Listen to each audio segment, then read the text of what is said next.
잘못된 것 같아요? 청정비구는 극락을 못 간대요. 계율을 그렇게 잘 지켰는데 왜 그럴까요? 근데 파괴성은 지옥을 못 간대. 왜 그럴까요? 지옥을 안 간대요. 파괴성은.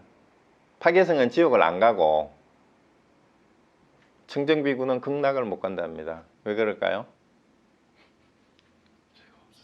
계율이 곧 지옥이야. 근데 파괴성은 그 지옥을 깨버렸으니까 갈 데가 없는 거야. 갈 지옥이 없어진 거예요. 그러니까 이게 이제 농담처럼 얘기하는데 여기에 역설이 있어요. 그래서 계율이 하나의 업이 돼버리면 그게 지옥이에요.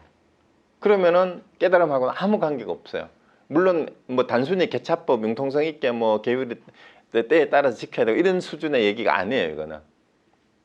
그럼 여기서 말하는 게 계율을 아무리 지키더라도 이제 이렇게 이해를 해야 되죠. 계율을 아무리 지키더라도 깨닫지 못하면 그게 지옥이다 이 말이에요. 깨닫지 못하면. 그러니까 청정비구는 그 지옥에 갇혀 있으니까 깨닫지 못하고 계율만 지키면 그 극락하고는 거리가 먼 거예요. 근데 파괴성은 이 말이 역설이잖아요.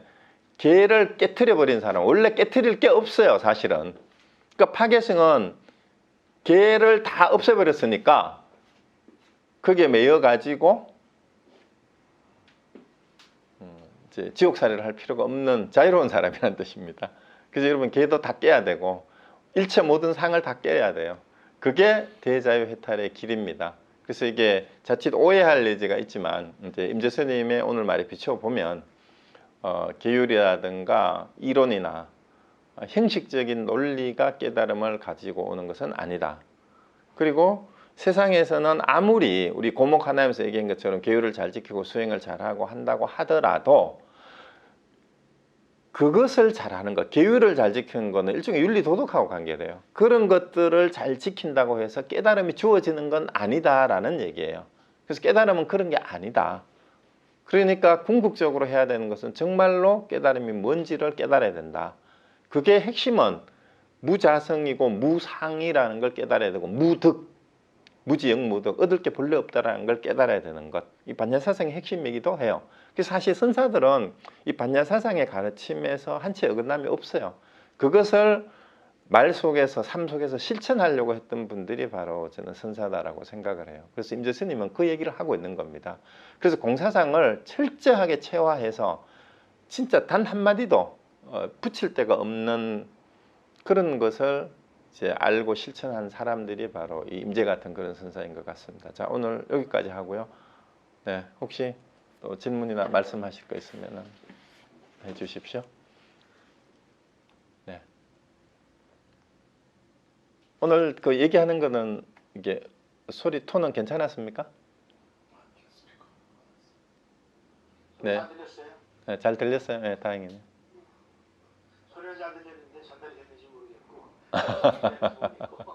소리는 잘 들렸는데 뜻은 네, 혹시 뭐 하실 말씀 있으면 하십시오. 편안하게. 그런 거 다 듣고 보면은 공부를 하긴 해야 되는데 뭔가 깨달으려고 그러지 말고 그냥 공부하라는 얘기인가요? 그러니까 이제 깨닫는다는 공부를 하는데 그조차도 상이되면 안 된다는 그런 얘기인 것 같아요. 공부를 한다라고 생색을 내서도 안 되고 우리가 정말 추구하는 것은 진정한 의미의 자유인데 자유라는 것은 어떤 틀에 매여 가지고 주어지는 게 아니다.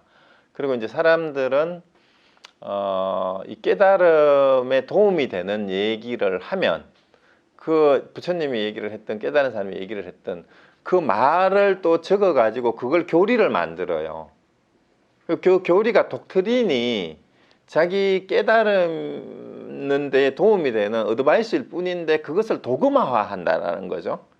그러면은 깨달음하고 아무리 부처님의 얘기를 그대로 녹화를 해놨다고 하더라도 그냥 자기가 깨닫지 못하고 그것을 믿기만 하면 아니면 그 말에만 갇혀 있으면은 그게 그냥 도구마일 뿐이라는 얘기죠. 그래서 우리 부처님이 최고야라고 아무리 해봤자 자기가 못 깨달으면 결국은 다른 종교인들이나 부처님의 불법을 믿지 않는 다른 사람들하고 편가르게 하는 것밖에 안 된다는 얘기죠.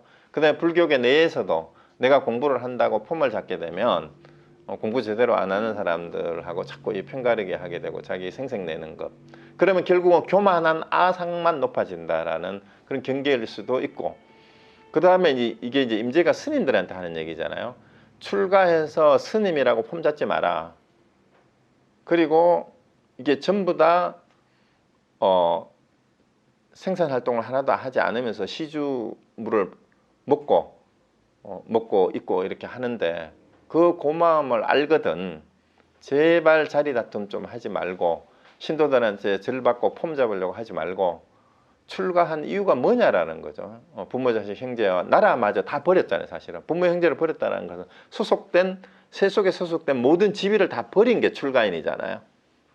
그런데 출가하고 나서도 무슨 총무원장을 서로 하려고 하네, 주지를 서로 하려고 하네, 이게 지금 현실이잖아요. 근데 임재 스님 당시에도 그랬던 것 같아요. 그리고 정치권에 줄대려고 하고, 그리고 신도들한테 그건 아니지만 신도들한테 나는 도인이다, 이렇게 공부해야 된다라고 자기 신도를 만들려고 하는 거예요. 또 이런 짓들이 전부 다 빚지는 일이고 그거는 수행하고 관계없다. 그래서 차라리 일 없는 것보다 못하다. 그러려면 왜 출가했느냐 이 말이에요. 세속을 떠났잖아요. 출가라는 의미는. 그럼 우리가 공부를 하는 것도 이제 우리는 제가자지만 왜 이 시간을 내서 공부를 하냐 하면 정말로 세상에서 한마디로 쉽게 얘기하면 초기 불교 돌아가면 세상이 뭔가 고통스러운데 이 고통이라는 게 육체적인 심리적인 것뿐만 뭔가 못마땅해, 완전하지를 못해요, 뭔가 미흡해, 뭔가 불안해, 뭔가 허전해, 이게 모두가 고예요. 뭔가 좀 부족한 것 같고 뭔가 좀 허전한 것 같고, 이런 상황을 벗어나서 정말로 재미있고 즐겁고 행복한, 그게 극락이잖아요. 진짜 재밌는 거, 진짜 즐거운 거. 그래서 이 세상에 이런 모든 그런 온갖 대립과 갈등과 이 소용돌이 속에서 진짜 자유로울 수 있는 진짜 극락이라는 삶이 있을까? 그게 있다고 하니까 부처님이 무슨 얘기를 했는지, 깨달은 스님들은 무슨 얘기를 했는지, 이제 그걸 알아보려고 공부를 하는데, 그걸 알아보려고 공부를 하는 것 같으면 왜 자유롭지 못한가? 그것이 내 삶 속에서 매일매일 이 세상에서 얽혀 돌아가는 데에서 내가 얽혀 있는 나의 그 심리적인 고리, 애착, 욕심, 욕망, 그것이 긍정적인 것이라 하더라도 세상에서는 그런 모든 것들이 일체가 나의 한 생각 일으킨 다음에 뭐뭐를 추구하려고 하는 것 때문에 그렇다면 근본적으로 나를 되돌아봐야만 근원적인 성찰이 이루어지고, 그럴 때 거기에 세상살이 거기에는 사실은 어떤 것도 없다. 그냥 방편일 뿐이다. 근데 방편을 무시하는 거예요. 방편이고 꾸밈일 뿐이다. 그 세상에는 질서가 있기 때문에 세상의 방편과 꾸밈은 그냥 그거인 줄 알면 되는데, 거기에 집착을 하는 순간 그게 떨어져서 그게 노예가 된다는 얘기죠. 그것이 고통을 불러오니까 그 고통에서 벗어나려면 그 모든 것으로부터 자유로워야 된다, 나와야 된다라는 그 얘기인 것 같아요. 근데 그게 참 쉽지가 않죠. 돌아서면 세상살이가 우리를 부딪혀 오잖아요. 그냥 지금도 여기에 딱 이제 컴퓨터 끄고 나가면은 딱 당장 뭐 집안 식구부터 벌써 시비를 걸어오잖아. 뭐 언제까지 할 거야? 밥은 언제 먹을 거야? 뭐 아빠 어디 안 갈래? 일요일인데 뭐 이런 얘기부터 벌써 그 세상의 시비거리가 되고, 오늘 누굴 만나야 되는데 무슨 일을 해야 되는데 이게 전부 다 그런 거죠. 그래서 이제 그것 때문에 이제 밀고 당기기가 시작이 되는 거죠, 벌써 심리적으로. 그래서 그런 것들로부터 어떻게 자유로울 수 있을까? 그러니까 끊임없이 공부를 할 수밖에 없고, 그런데 세간에 있으면서도 세간에 얽매이지 않는 법. 근데 그렇게 아웅다웅하는 그 속에도 사실은 불법이 있고 부처는 늘 함께 했다라는 거죠. 그걸 떠나서 따로 있는 건 아니다라는 얘기예요. 또 그러니까 따로 법을 찾으려고 하지 말고 그 순간에 깨있으면 돼요. 마누라가 바가지를 끌든 애가 찡얼거려서 뭐라고 하든 그 마누라가 부처고 애가 부처라는 걸 알고 그 상황에서 함께 할 수 있으면 뭐 더 이상 다른 게 할 게 없다라는 그런 얘기가 될 수도 있을 것 같아요. 근데 저도 말은 이렇게 하는데 그게 안 됩니다. 안 돼요. 매 순간 안 돼요. 그러니까 하려고 노력하고 그 순간에 내가 돌아볼 수 있는가를 계속해서 나를 점검할 뿐이죠. 그래서 조금씩 이제 그걸 알면 이제 스트레스라든가 화가 난다거나 이제 욕심이라든가 이런 것들이 조금씩 이제 덜어지고 이제 덤덤해지게 되는 그런 것들이 있는 것 같아요. 네.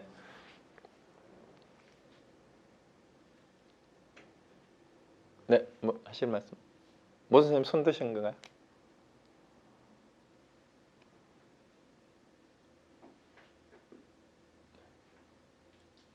네, 말씀하세요.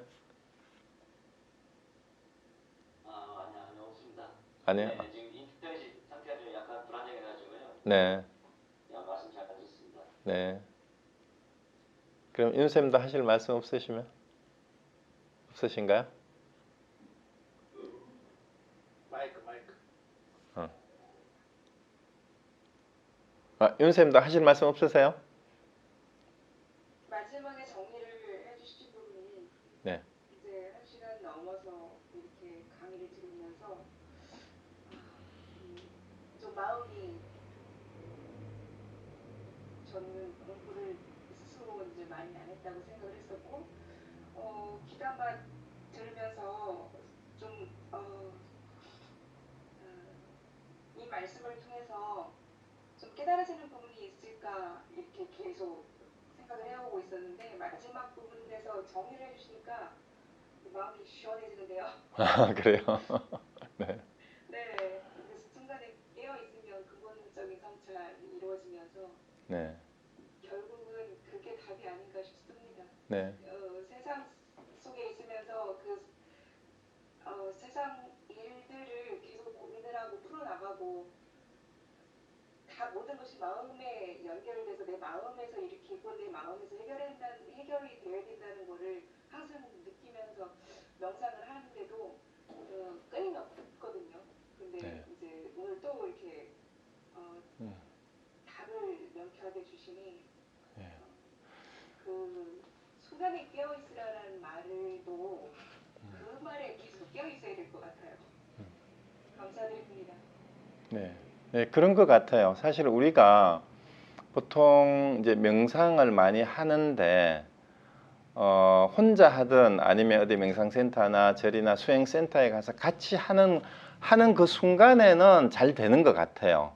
호흡도 이제 안정이 되고 집중이 되고 뭔가 좋은 것 같은데 거기에서 나와서 일상생활에 딱 부딪히는 순간에 과연 그 상태가 지속되느냐 하는 거예요. 그래서 사실 그게 제일 힘들죠. 사실은 명상을 하는 목적은 그 일상생활 24시간 언제 어디에서나 그 깨어있는 삶을 살도록 하기 위해서 하는 연습 시간에 불과해요. 어디 센터에서 앉아 있거나 자기 혼자 앉아 있는 시간은. 그런데 삶은 항상 실전이잖아요. 삶은 연습이 따로 없죠, 그죠? 그러니까 매 순간 이제 그게 되느냐 하는 것을 사실은 끊임없이 그 자기 삶 속에서 연습을 해야 되는 것 같아요. 그러니까 시간을 이제 초보자들은 시간을 따로 내서 혼자서라도 적어도 30분 정도라도 이제 있어야 되는 것은 이 공력을 키워야 되는 거죠. 공력을. 예를 들어서 우리가 싸움을 하는 사람이 도장에 가가지고 이제 사범한테 배우고 그다음에 혼자 연습하는 시간은 거의 뭐 연습 시간인데 예를 들어 실전에 투입이 됐다 하면은 언제 어디에서 무기가 암수가 날아올지 모르니까 거기에서 항상 이제 싸워야 되는 거는 연습할 겨를이 없는 거죠.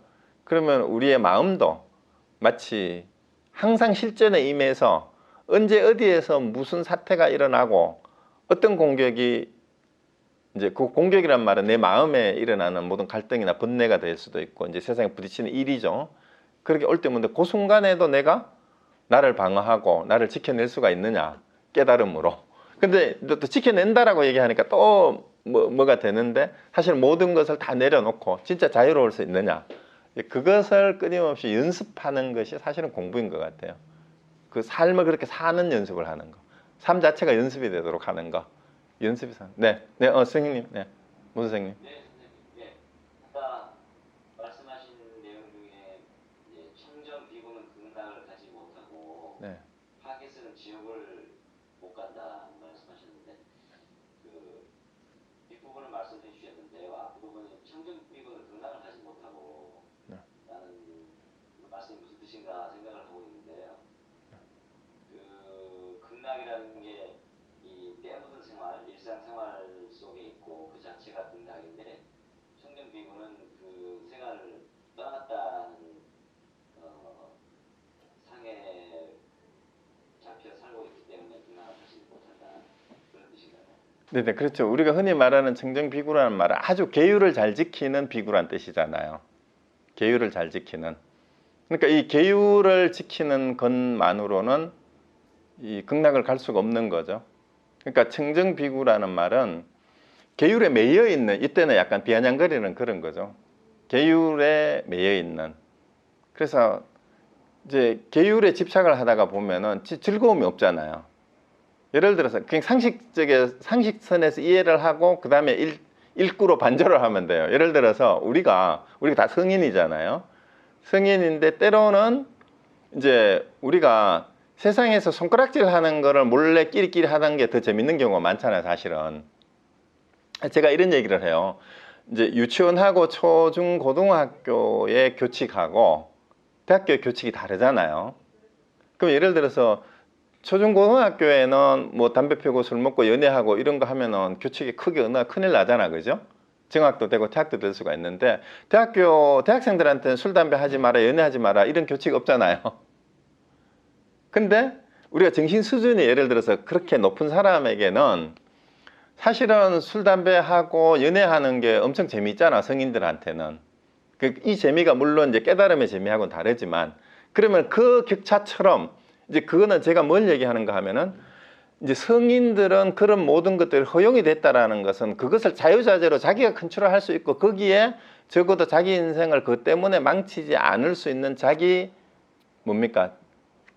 자기 통제력, 자유 이게 있는 사람에겐 그거를 누릴 수 있도록 허용해 주는 게 이 성인들하고 미성년자에게 적용되는 규범이나 교칙이 다른 거잖아요. 그러면은 이제 수행도 예를 들어서 초딩 수준의 수행, 초중고등학교 수준, 대학 수준, 대학원 수준의 수행이 있다고 친다면 계율을 지키는 수준은 이 중고등학교 수준이에요. 청정비구의 수준은. 그러면 대학원생이 되고 뭐 대학이 되고 이랬을 때는 계율에 술 담배 하지 마, 연애하지 마 이런 계율은 자기가 얼마든지 즐길 수 있잖아. 그게 사랑일 수도 있죠. 술 마시면서 그 곡차를 마신다고 하는 이유가 더 좋은 얘기를 할 수도 있고 연애하면서 사랑을 할 수도 있고 이러니까 이제 그게 그 쾌락을 말하는 게 아니라 그런 의미의 자유로운 즐거움조차도 이제 세상살이에서 자유롭게 해야 되는 것조차도 계율이라는 이름으로 자유롭지 못한다면 그러니까 즐거움이 없는 거죠, 청정비구한테는. 그러니까 극락을 갈 수가 없다라는 얘기예요. 그러니까 이제 그다음에 이제 반대로 이제 파괴성이란 말은 이것도 이제 그냥 웃자고 하는 소리일 수도 있는데 계율을 다 없애버렸다 이 말이에요. 계율이 없으니까 지켜야 될 게 없는 거예요. 지켜야 될 게 없으니까 자유자재한 거죠. 자유자재하니까 계율이 지옥인데 계율을 어긴 사람이 지옥을 가잖아. 그러니까 계율 자체가 없는데 계율이 어긴 사람이 가야 할 곳이 없는 거예요. 예, 그런 의미로 그렇게 농담처럼 얘기하는 것 같습니다.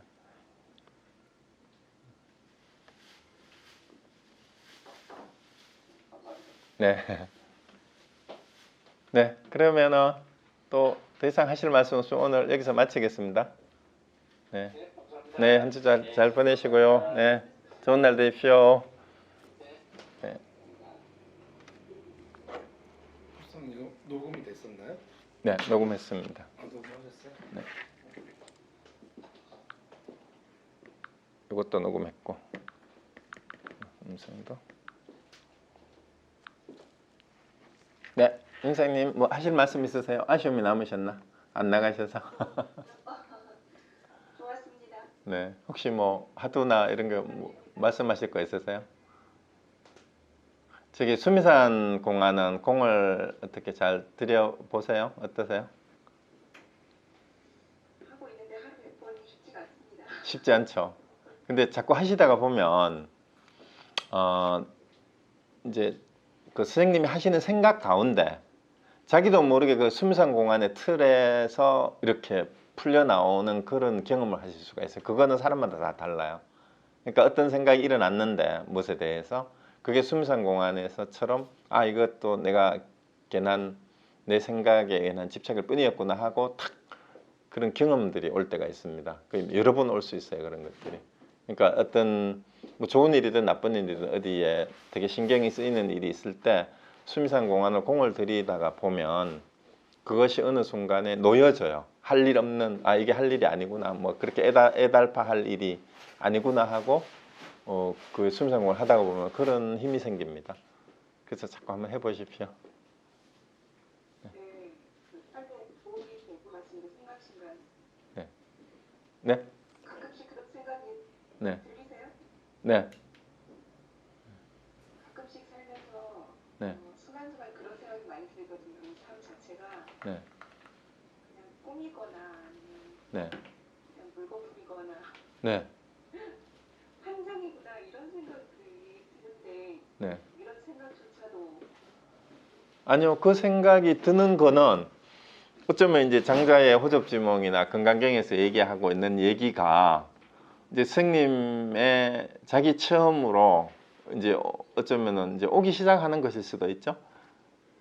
그것이 단순히 그런 게 아니라 내 삶 자체도 어쩌면 꿈일 수도 있겠다라고 생각하는 것은 이제 선생님 스스로가 이제 장자나 건강경의 가르침을 스님 안에서 저절로 이 체험에 대해서 나오는 것이라 할 수도 있습니다. 그럼 이제 그런 생각이 들면 보통 사람들은 그런 생각이 들면 이제 한편 좀 허무한 생각이 들 수도 있어요. 어떤 면에서는. 그런데 그걸 한 번 더 뒤집으면 애착이나 집착을 내려놓고 홀가분해질 수가 있습니다.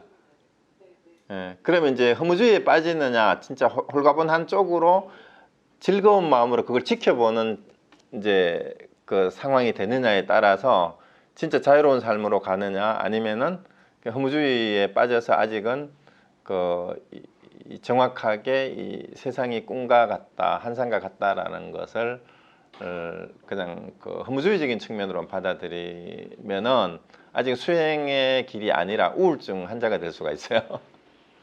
이제 아주 이제 그 패시미스틱해질 수가 있죠. 이게 비관주의적으로.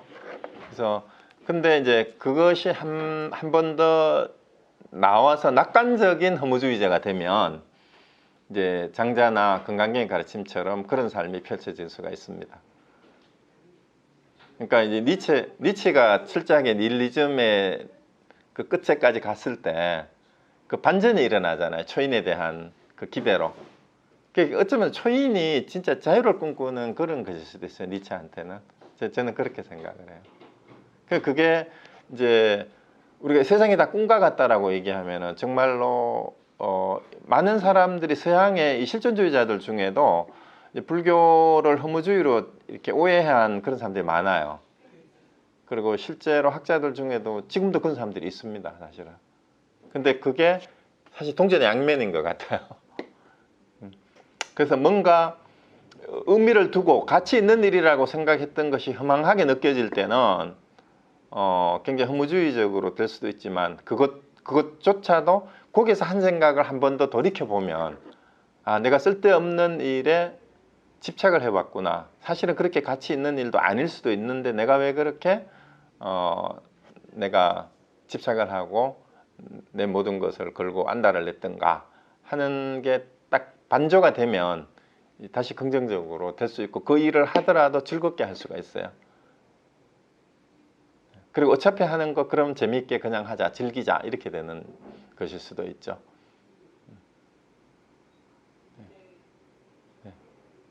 잘 알겠습니다. 네.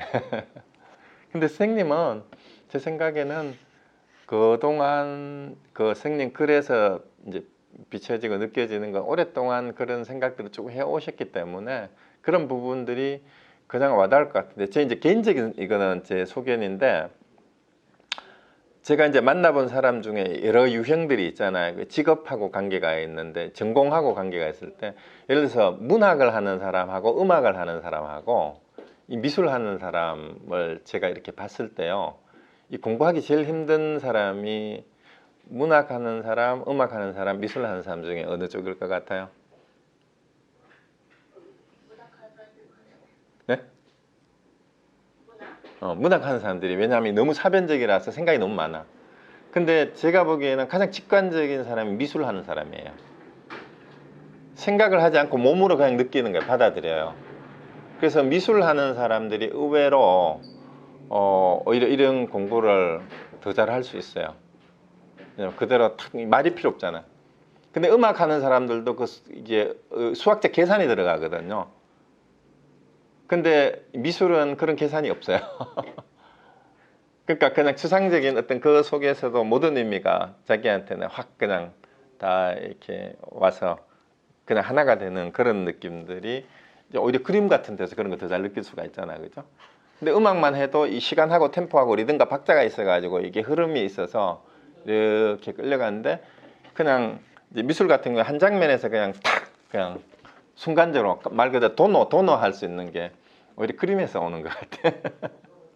미술 음악은 오히려 점수가 되는 것 같고 그런 게 있어요. 그래서 선생님 같은 경우는 미술을 전공하시고 그러셔가지고 굉장히 직관하고 직감력이 굉장히 발달하신 것 같아요. 그러니까 그 미술을 하면서 이제 철학이나 문학이나 시나 이런 것들을 보시니까 그 단순히 문학하는 문학 평론가들이 그 이제 시나 작품들을 이렇게 해설하는 거하고 또 다른 게 있는 것 같아요. 하여튼 저는 그 선생님한테 그런 걸 느꼈어요. 그래서 처음부터 딱 그 선생님 글이 그렇게 와닿더라고요. 그래서 선생님은 공부를 하실 것 같다라고 제가 생각을 했는데 하실 수 있을 것 같아요. 제 수준에서 느끼는 것들이죠. 근데 제일 어려운 게 뭐냐면 실상을 있는 그대로 보는 게 너무 힘든 것 같아요. 네. 근데 그 생각들을 다 가미해서 뭔가를 보기 때문에 네. 이게 실상인데 그 실상을 그럼 것도 가감하지 않고 그냥 보는 거. 그 선생님 보는데 시간이 많이 걸리는 것 같아요. 제 선생님 그 실상이 다 허상이라고 생각하시면 됩니다. 선생님이 실상을 본다고 생각한 것조차도 그러면은 이제 선생님이 생각하시는 진짜 실상은 지금까지 허상이었구나 하는 걸 알게 되면은 진짜 실상이 그게 저절로 드러나는데 그 드러나는 게 원래 실상은 원래 거기 있었는데 다른 걸 자꾸 실상이라고 뭔가 규정하고 있었는지도 모릅니다. 그렇죠. 제 네. 생각 속에서 만들어낸 것을 네네. 보기 때문에 네. 그 사실은 그래서 우리 가나선에서는 그런 얘기를 하면 바로 단도직입적으로 뭐가 실상인데 이렇게 하고 바로 묻습니다. 뭐가 실상인데요?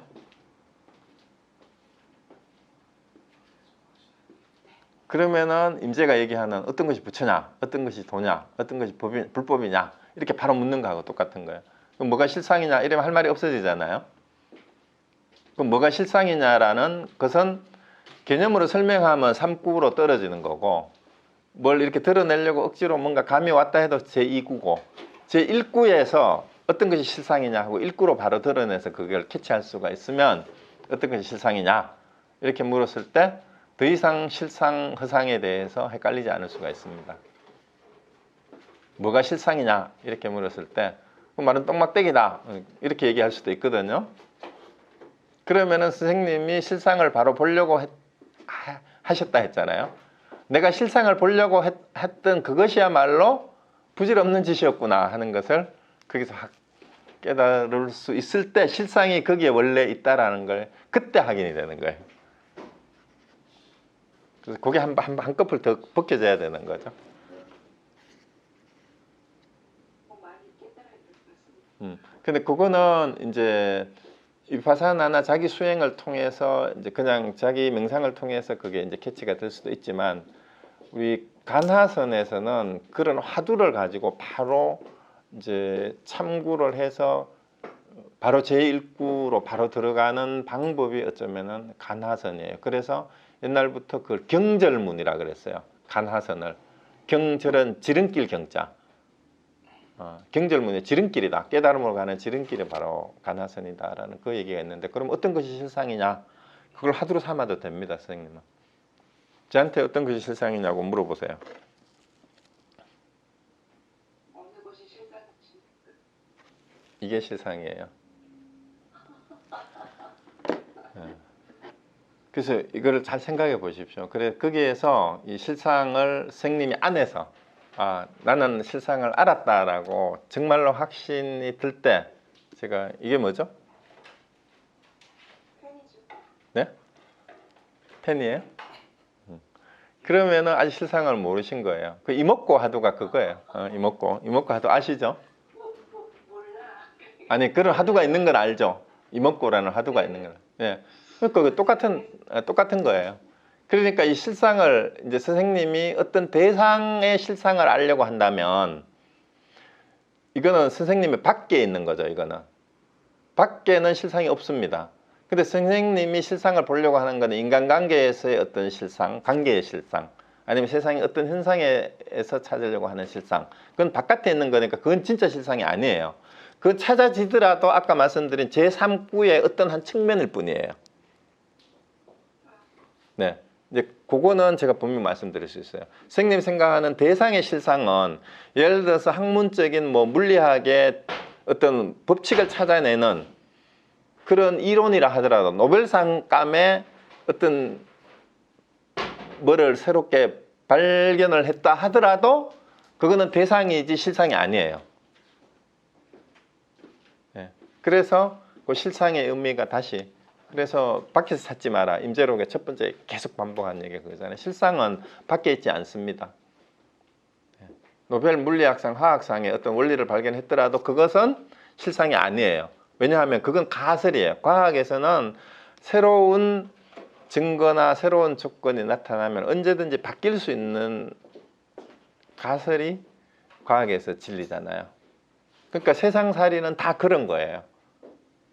그래서 여기에서 불교에서 말하는 실상은 그런 거하고는 아무 관계가 없습니다. 그래서 밖에서 찾지 말라고 하는 거예요. 그래서 최근에 뭐 양자역학을 가지고 불교를 설명하려고 하고 뭐 이런 건데 그거는 다 부질없는 잘못된 범주착오예요. 그런 거는 실상하고 아무 관계 없습니다.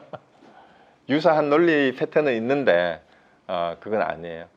아무리 과학이 발전해도 과학은 일단 과학의 대상이 있어요. 대상의 어떤 객관적인 원칙이나 법칙을 규명하려고 하는 게 과학이에요. 그게 어떤 과학이 됐든지 간에.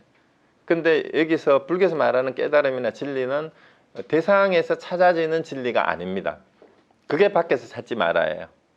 나중에 또 공하고 이런 게 나오면은 다시 말씀드릴 기회가 있을 겁니다. 그래서 이제 세상에서 말하는 실상과 예를 들어서 어떤 사건에 뭐 정치적인 어떤 음모에 대한 실상을 파헤친다. 그건 세상의 실상이에요. 그렇죠. 근데 이제 우리 불교에서 말하는 실상은 그런 거하고는 아무 관계가 없습니다. 네. 네. 그러면은 너무 늦은 것 같아요. 우리는 이제 저녁이지만 선생님 일요일 아침. 네. 그럼 다음 주에 또 뵐게요. 네. 또 하실 말씀 있으세요? 또? 아니요, 이제 보내드려야 될 것 같아요. 네. 그래요. 네. 네. 그래요. 또 다음에 뵙겠습니다. 네.